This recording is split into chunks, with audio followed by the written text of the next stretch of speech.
Salut tout le monde, je suis ravie de vous retrouver aujourd'hui pour cette deuxième semaine de vlog concernant le sport. Alors, qualitativement et quantitativement, par rapport à la première semaine, cette deuxième semaine a été extrêmement légère en termes d'activité sportive pour moi. J'ai fait très peu de choses et on va y revenir, on va essayer d'expliquer pourquoi et vous allez voir que c'est une analyse assez intéressante. Et je voulais axer cette deuxième semaine de vidéo sur principalement un petit conseil, peut-être coaching mental, et après on va parler technique de course à pied. Alors, je vous retrouve aujourd'hui déjà pour parler un petit peu de la semaine. Lundi et mardi, on a réussi à se réveiller avec mon copain et aller courir à la plage.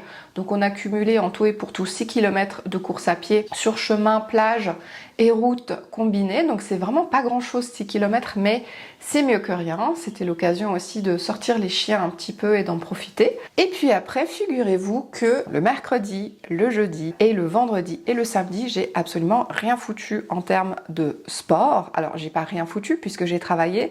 D'ailleurs la journée du mercredi a été extrêmement épuisante. Samedi j'aurais pu faire du sport mais j'ai pas réussi à trouver le créneau. Il a flotté une grosse partie de la journée.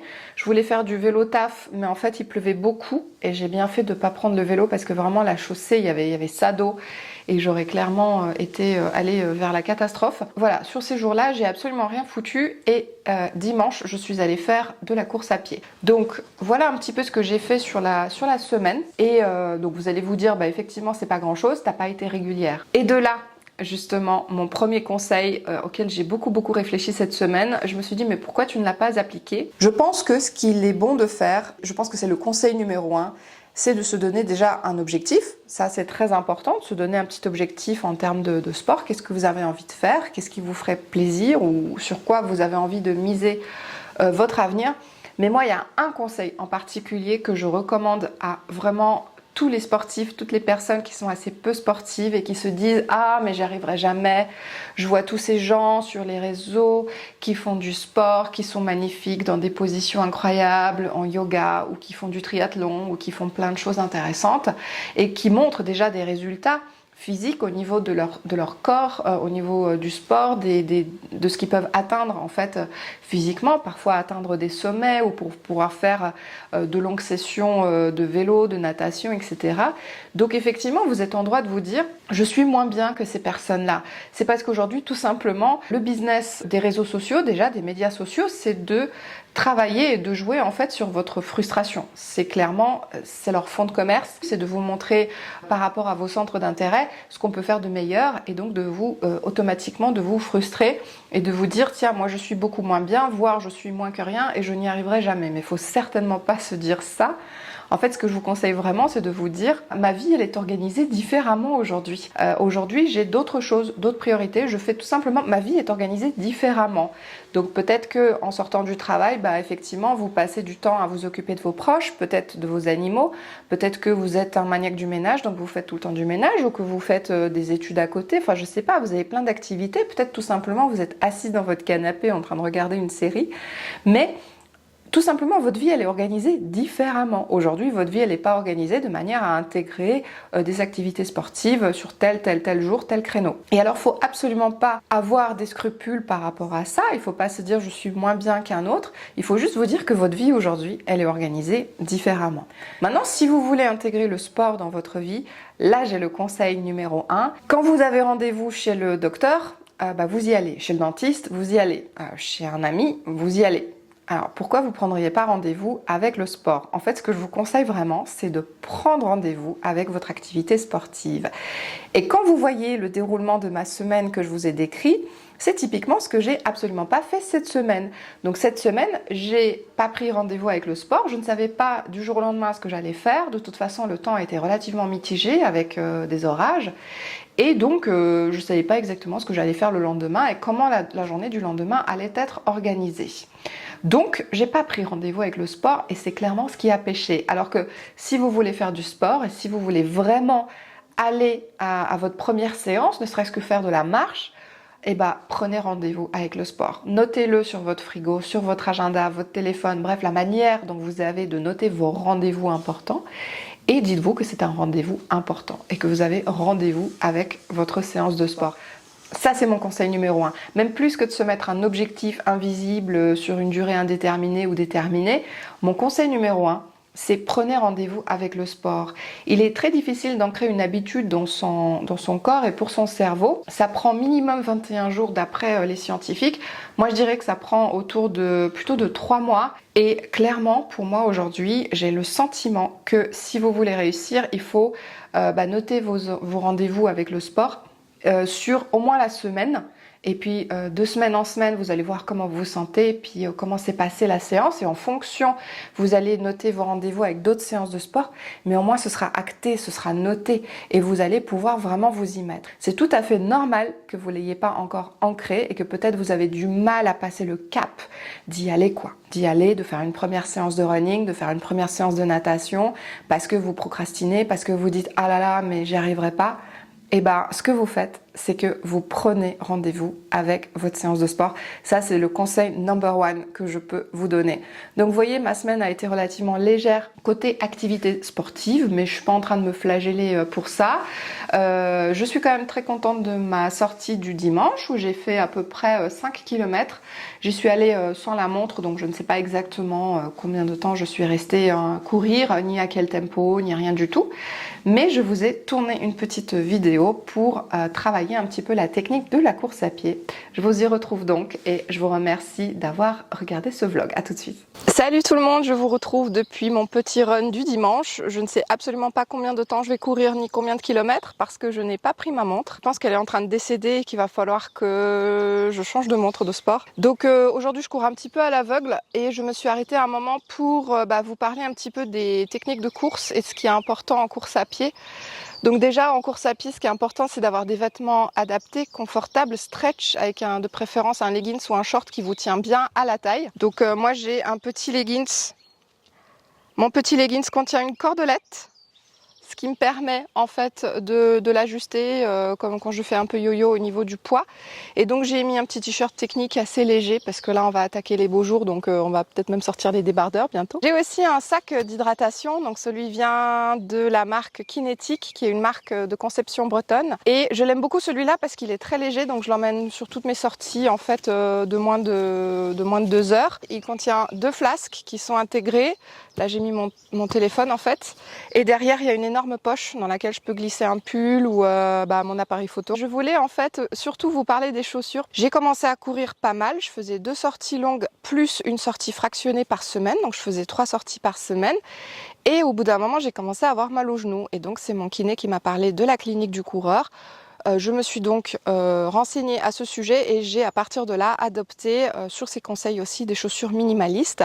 Lui il m'avait tourné plutôt vers une marque qui s'appelle Innovate que j'ai testé pendant quelques années, qui sont très bien, avec lesquelles j'adore courir et qui sont vraiment comme des chaussons aux pieds. Mais au niveau qualitatif, je trouve que le mesh, donc la partie au-dessus de la chaussure, s'abîme assez vite et se déchire.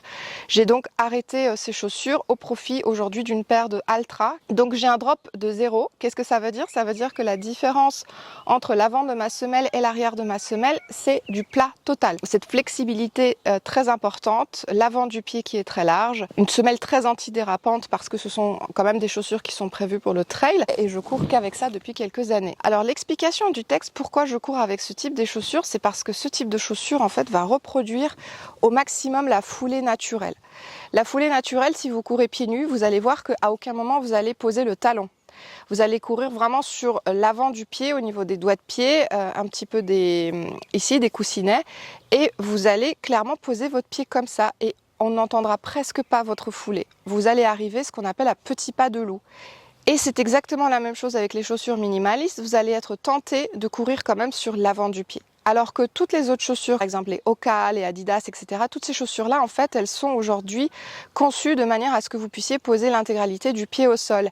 Et le truc, c'est que c'est ça qui, le plus souvent, fait des blessures. Alors, je ne veux pas généraliser, chacun est différent, et d'ailleurs, chacun a une foulée très différente.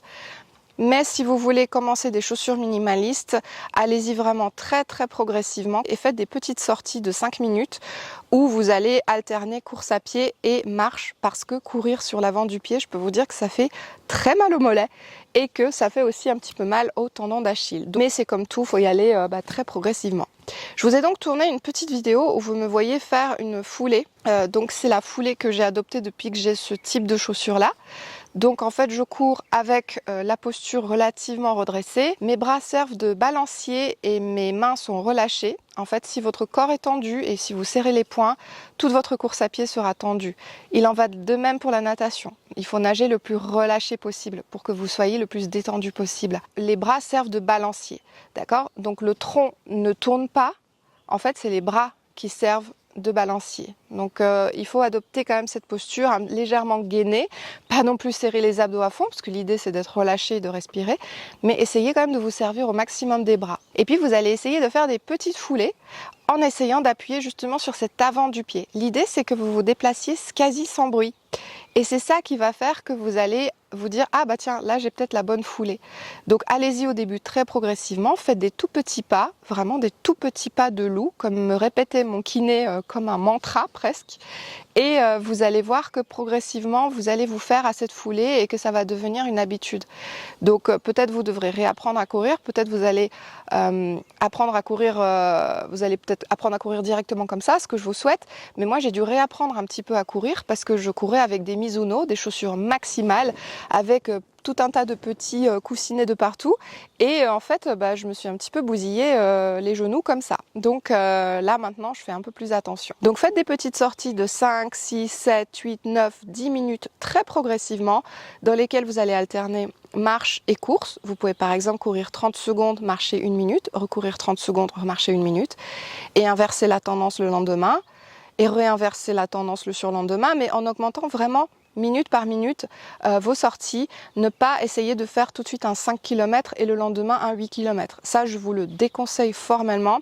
Pour que votre corps s'habitue à une nouvelle distance, il faut minimum un décalage de 3 semaines. Si vous voulez par exemple augmenter d'1 kilomètre vos sorties, attendez 3 semaines avant d'augmenter un petit peu ces distances-là. Sinon, vous courez vers la blessure, en particulier si vous avez adopté des chaussures minimalistes. Donc, une fois que vous aurez envie de sortir et que vous allez vous dire ok, voilà, ça c'est ma petite foulée, je suis en train de courir à petits pas de loup, en ne m'entend presque pas.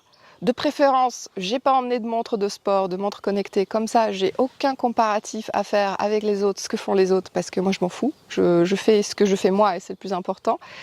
Une fois que vous avez adopté ça, soufflez, respirez, essayez de vous détendre. Lorsque vous sentez que vous y allez un petit peu fort, vous ralentissez. Et lorsque vous sentez que peut-être vous avez un petit peu trop de sang, de choses qui se passent en haut du corps, parce que quand on commence la course à pied, souvent on a envie de vomir, on se sent pas très bien, il y a quelque chose qui s'accumule ici au niveau des poumons. Ce que je vous conseille aussi, c'est de relâcher un petit coup les bras, comme je fais sur la vidéo. Ça, en fait, ça va éloigner un petit peu le sang du cœur. Vous commencez à marcher, c'est ce qu'on appelle le fartlek. Le fartlek, c'est quand vous faites de la course à pied mixée avec de la marche, sans chronométrage particulier. Donc en fait, vous courez tant que vous avez envie de courir, vous marchez tant que vous avez envie de marcher, vous recourez tant que vous voulez courir, vous remarchez, etc. Vous alternez. C'est d'ailleurs une école qui commence à fortement se développer, notamment pour parcourir des grandes distances, et c'est certainement la technique que moi je vais adopter pour préparer mon fameux semi-marathon, mais sans me crever sans me fatiguer et surtout sans me blesser. Donc n'hésitez pas à adopter cette technique, en particulier au début, lorsque vous avez des chaussures minimalistes, mais je dirais même n'importe quelle chaussure que vous venez d'acheter, que vous venez d'acquérir, auront besoin de ça. Donc au début, allez-y sans vous crever, kiffez, c'est le printemps, il fait super beau. Et puis faites des petites sorties de 5, 6, 7, 8 minutes en augmentant d'1 minute chaque jour et en essayant de kiffer au maximum vos sorties. Commencez tout seul et vous pouvez vous tester en prononçant une phrase pour savoir si vous êtes capable de parler, histoire de savoir si vous êtes en endurance fondamentale. Et quasiment toutes vos sorties devraient être en endurance fondamentale, c'est-à-dire à peu près 80% de vos séances devraient être en endurance fondamentale pour éviter les blessures, donc surtout ne pas accélérer. Il y a quelque chose que j'ai pas mentionné aussi, c'est les foulées. L'idée, ça va être vraiment de faire le plus de petits pas possible. Alors, il existe aujourd'hui des playlists. L'idéal va osciller entre 160 et 170 ppm, donc pas par minute. Donc vous avez des musiques adaptées qui vont vous donner le tempo dans lequel il faut placer le pied. Donc essayez de commencer avec ces playlists-là voire avec un métronome. Mais moi, ce que je vous conseille quand même, c'est de prendre une playlist qui vous donne déjà le tempo et pour que vous puissiez poser votre pied voilà, au fil de ce tempo. Bon voilà, j'espère que j'ai été relativement clair dans cette première petite vidéo technique de course à pied. Écoutez, bah voilà, il n'y a plus qu'à kiffer, il n'y a plus qu'à continuer. Je crois avoir fait même pas 2 km pour l'instant, donc je vais continuer et puis je vais y aller tout doux. Voilà, je vais peut-être filmer un peu aussi pour vous. Et je vous retrouve très prochainement dans un nouveau vlog. Merci beaucoup d'avoir visionné ce vlog sport de la semaine 2, qui était une grande semaine de feignasserie, je l'avoue, mais quand même, qui était bénéfique pour moi, pour me reposer, étant donné que j'étais extrêmement fatiguée et j'ai plus que hâte de vous retrouver dans les commentaires, de voir si vous avez réussi à prendre rendez-vous avec votre séance de sport et de voir aussi si vous avez réussi à appliquer ces petits conseils pour une éventuelle sortie course à pied.